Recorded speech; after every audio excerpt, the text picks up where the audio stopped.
Guys, ito yung ating gawa ng paraan kasi mahirap pihitin. Ito yung ating shock.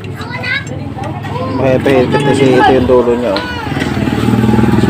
Yan, ito yung dulo niya. So mahirap pihitin. Gawa natin itong paraan para mas madaling pihitin. Meron pang mas madaling paraan para hindi mahirap mag-ikot na ito. Tingnan guys, oh. Kasi ito yung kinakabit dito sa dulo.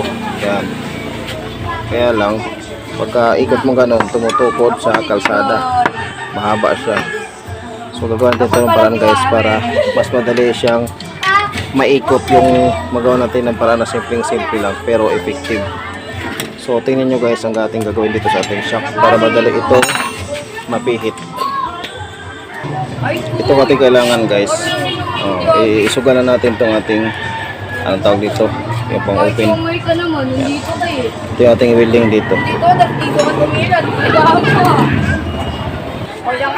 So ganito ang ating gagawin.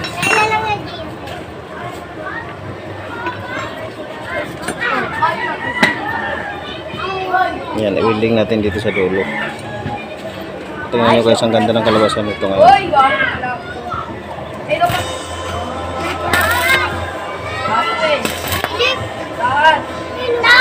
Ako yung sili po!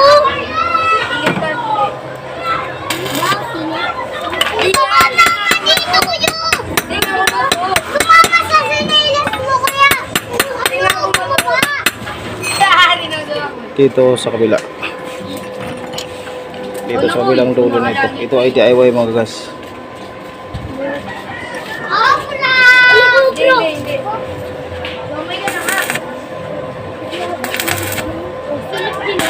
Siomay yun na, siomay na.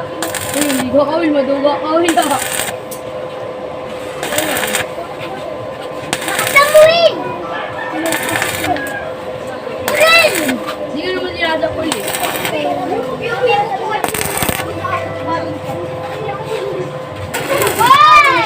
Perfect.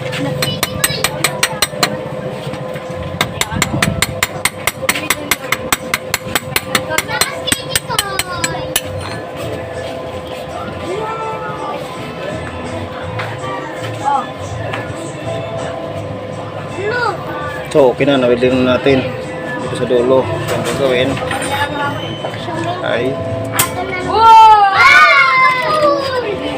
kaya tignan nyo guys, may papasok dito. Yan. Tapos itong kabilang dulo ang lalagyan natin dito. Yan.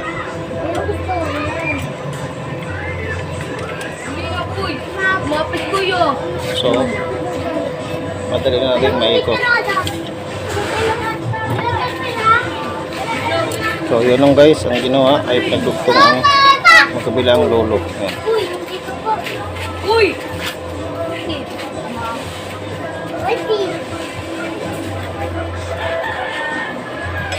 Para mapabilis. Yun guys, napakadali nyo na ikutin. So, yun,